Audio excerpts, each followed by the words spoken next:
Hey everybody, welcome back! Your sister gave me everything I ever wanted, my dad said. She built a real family legacy. My son went still. Then he whispered, so I'm not part of it? I picked up my glass and said, then don't call when your real legacy needs rent, bail, or a car payment. Because we're out. And then the day started. Fake happy.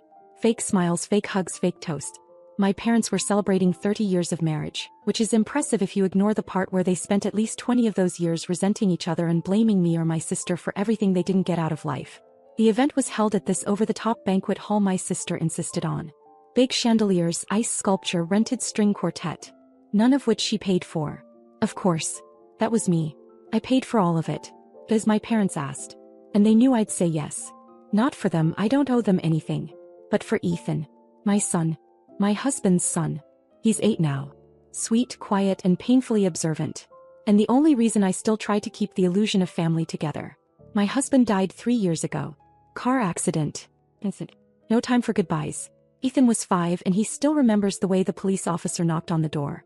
I didn't adopt Ethan legally, we never had time, but he's mine. Always has been. But my parents never saw it that way. They still call him Nick's boy, like I'm just babysitting until someone else steps in. My sister Lindsay calls him the kid. And her own kids? Spoiled, ungrateful, wild. But golden according to everyone at that party. Ethan was sitting next to me, dressed in the tiny gray blazer I bought him. He tugged at the sleeves nervously every time someone stared too long. My dad stood up to give a toast halfway through the dinner. I wasn't expecting fireworks, just the usual rambling speech and a few inside jokes no one understood. But then he lifted his glass and said it. Your sister gave me everything I ever wanted. She built a real family legacy. It was quiet.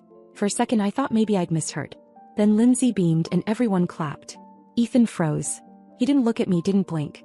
Just sat there blinking way too fast like he was trying to make the whole room go away. My dad kept talking. Something about Lindsay's perfect marriage, her amazing kids, how she took care of them when they got sick, how she moved back home when money got tight. Glossing over the fact that I paid her rent for 2 years. Covered her utilities. Bought her car. Paid for my nephew's braces and my niece's summer camp. She built a real family legacy. My mom nodded like it was true. Like I hadn't raised Ethan alone for 3 years while holding down a full-time job and managing their prescriptions because someone had to remember their health plans. I leaned down to Ethan and whispered that we'd leave soon. He turned to me slowly, eyes wide and glassy. So I'm not part of it? I didn't answer right away. My hands were shaking. But when the clapping died down and people started going back to their dry chicken and wine, I picked up my glass and stood up. Then don't call when your real legacy needs rent, bail, or a car payment. Because we're out. I didn't raise my voice. I didn't need to. Every word landed like a dropped plate. Lindsay turned red. My dad stared like I'd just spoken another language. I looked at Ethan and nodded toward the door. We left before dessert. And that was the beginning. The night my family clapped for the wrong person and I finally stopped pretending not to notice. What happened after that? That was just the start. We didn't go home right away. I drove for almost an hour with no real direction, just following the road while Ethan stared out the window and didn't say a word. I didn't cry. Not yet.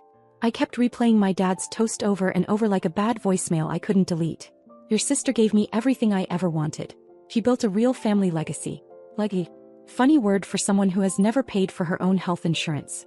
Eventually, I pulled into the parking lot of a 24-hour diner just off the highway.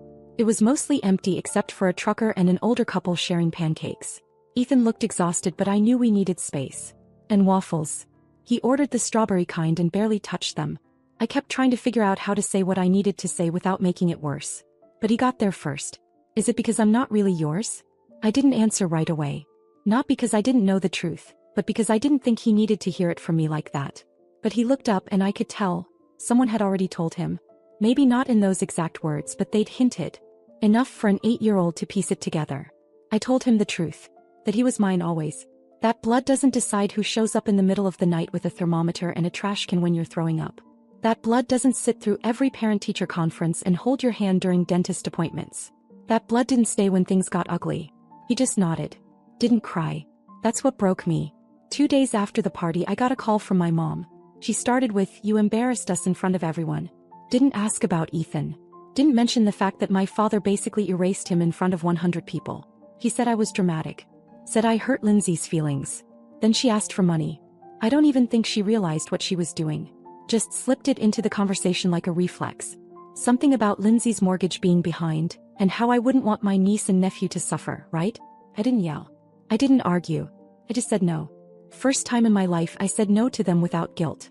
My mom hung up without saying goodbye. That same week I got a bill forwarded to my address. Lindsay had used my card again.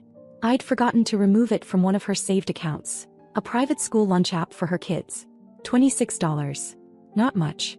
But I froze when I saw it. It was like finding someone still in your house after you'd locked the door. I canceled the card. The next morning Ethan asked me if I hated Grandma and Grandpa now. I said no. I said I just finally believed them. I told him we were going to start packing. He looked confused. Packing for what? I didn't answer.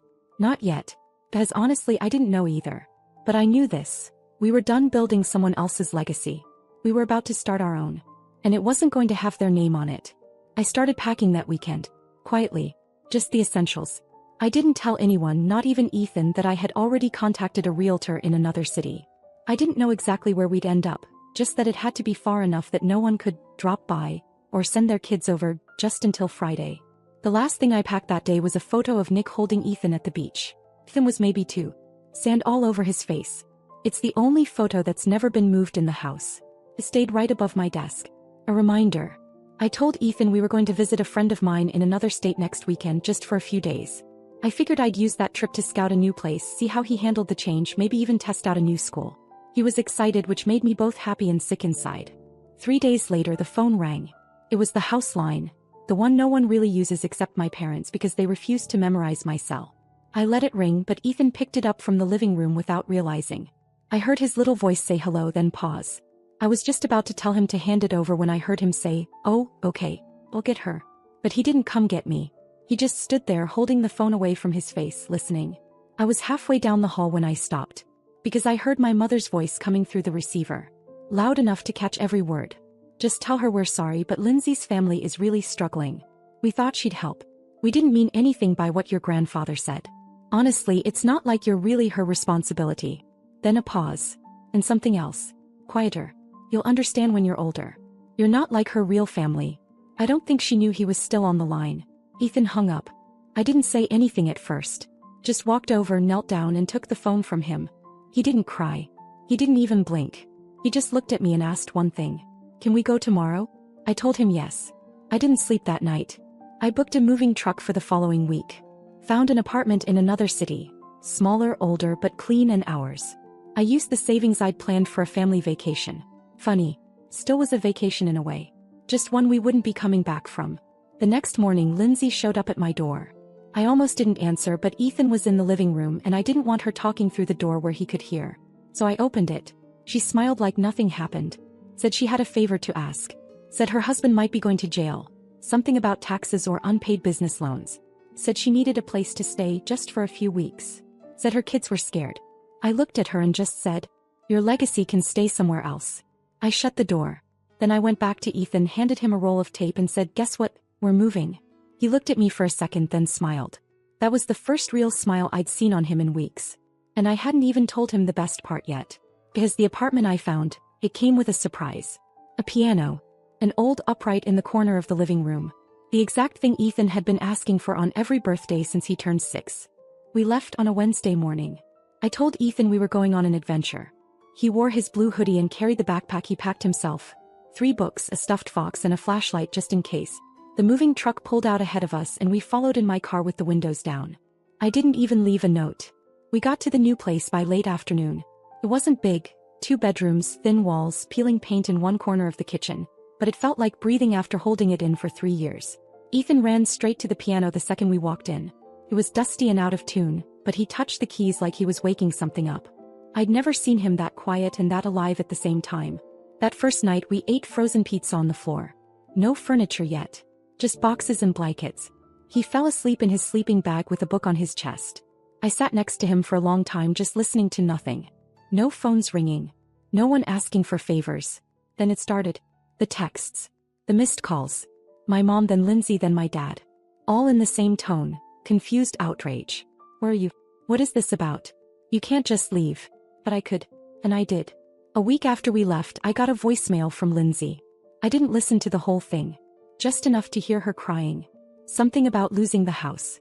My dad had co-signed her mortgage without telling anyone and apparently it caught up fast. She said she didn't have anywhere to go. Said I was being cruel. That same day, my mom sent a message asking if Ethan would like to come visit. I didn't respond. Then came the kicker. My dad called from a new number. I picked up, not realizing it was him. The first thing he said, "You always had to make everything harder." I almost laughed. But then he said it again, slower this time. "Your sister's going through hell and you're hiding. You want to raise someone else's kid and pretend he's your legacy? That's not family, Mary. That's fantasy."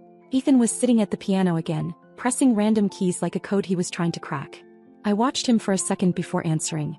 "You built your legacy. Now live in it." Then I hung up. And that should have been the end of it. But it wasn't. 3 days later, I got a knock at the door. No warning. No call. Just a knock. I opened it. It was my nephew. Lindsay's oldest. 17. Tall, shaking and holding a duffel bag. He looked at me and said, "I didn't know where else to go." And that's when I realized, the walls weren't just cracking. They were collapsing. Not mine. For a few seconds I couldn't speak. He stood there, lanky and pale, eyes red like he hadn't slept in days. I'd last seen him at the anniversary party, sitting at the kids' table and barely glancing at me or Ethan. I remember he'd barely looked up when my dad gave that speech. Now here he was, standing in front of my door with nothing but a bag and whatever he hadn't said out loud yet. I stepped aside. He walked in. Ethan peeked around the corner, eyes wide. He didn't say anything, just gave a small wave. My nephew didn't wave back. He just nodded and sat on the edge of the rug like he wasn't sure if he was allowed to be more comfortable than that. I asked if he was okay. He shrugged. Then he said, "They told me you kidnapped Ethan." I sat down across from him. He looked ashamed, like even repeating it felt dirty. I asked who said that. "My mom." "Grandpa said you were using him to feel important. Said he wasn't even yours and you'd crack eventually." I didn't respond. I didn't need to. Then he reached into his hoodie pocket and pulled out his phone. Clicked a few buttons. Handed it to me. The screen was lit up with texts. Dozens of them. From my sister. From my mom. From their friends. All of it the same flavor. How I had snapped, how I was manipulating a child, how I'd stolen what wasn't mine.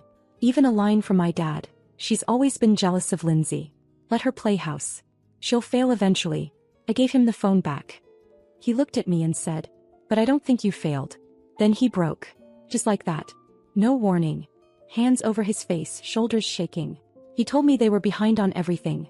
Power got cut last week, his dad took off, and Lindsay had tried to sell his gaming console for gas money. He hadn't eaten a full meal in 2 days. Ethan walked over, sat next to him and offered a cookie. Neither of them said anything after that. I made dinner. Real food.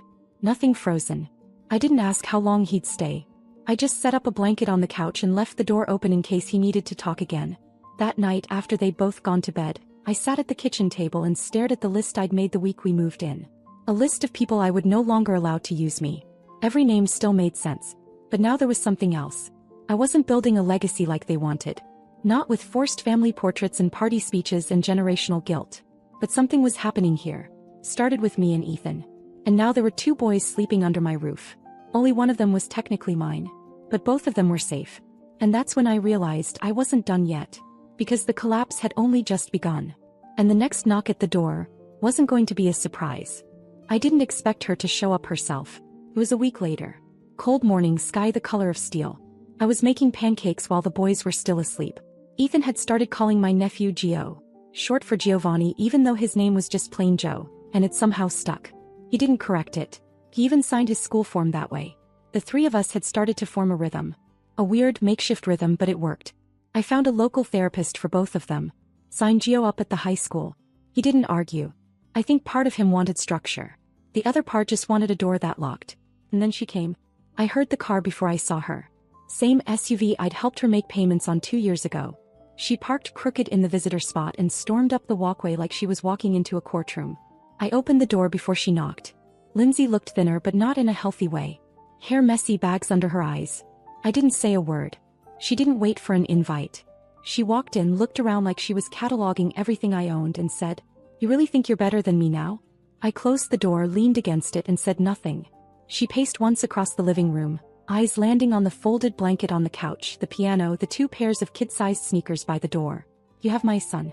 I told her he showed up on his own. Told her I fed him, gave him a warm bed and didn't ask for anything back. He started crying. The kind of crying that doesn't ask for sympathy, just confirmation that someone else made her this way. Then she said it. Mom and Dad are selling the house. They're broke. You ruined everything. I laughed. Actually laughed. Not loud. Just sharp and fast. Told her I hadn't ruined anything. I just stopped fixing what they kept breaking. She called me selfish. I asked if she remembered the 2 years I paid her rent. The summer I bought her kids' school supplies while skipping vacation with Ethan. The braces, the car, the utilities, the emergencies. You let me, she said, like that somehow cleared the debt. Then she asked the one question I hoped she wouldn't. Can I take him home?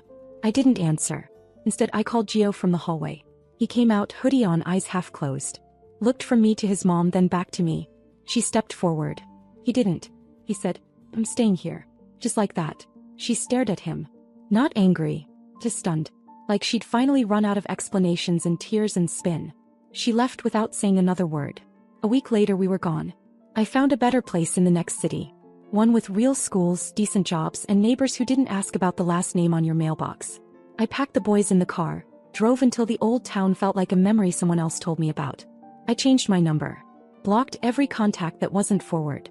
We moved into a small townhouse with a tiny backyard and no legacy attached. The piano came with us. I paid someone to tune it finally. Ethan started lessons. Gio got a part-time job at a bookstore, read more than I'd ever seen a teenager read. And slowly we healed. They never came looking again. And if they did, they'd find something they couldn't recognize anymore. A family. One made without obligation, without guilt, without permission. Ours. Ours. These are some funny beauty fails that prove beauty.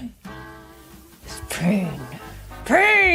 You must suffer to be beautiful. Or maybe you're just born with it, in which case just I woke up like this. you're a shark puppet, okay? Excuses.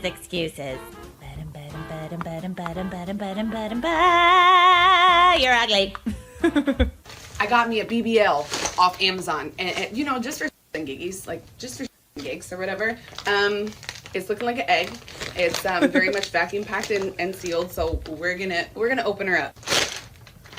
She is from China, beautiful, gorgeous, foreign, exotic, thick queen. Okay, so, okay, so it comes with two little pads, little pooty pads, and then it comes with some shorts. So we're gonna try her on. Hold on. Wait! I found Whoa. you, Miss New Booty. Whoa. Get it together, bring it back to me. What the? God knew I would just be way too powerful. Who is? What the hell is that? What the? You're freaking kidding me. I would just be too powerful. I would just be. What? Oh, wow. Are you out here freaking looking like a shelf? Oh man. Oh, that is God would have put me like tempting. this, it just would have been too much. It just would have been too much. What the? Look like a donkey. Looking like a donkey. I can knock people out with this thing, okay? What the hell? I would be way more obnoxious than I am now if I had all of this. Nobody okay? could talk to me if I had God like just- that. God just knew what he was. Shut the. Shut up! I just wouldn't know how to act. I simply would not know how to act, okay? And I fully believe that my creator knew what he was doing. He had a humble mind somehow, because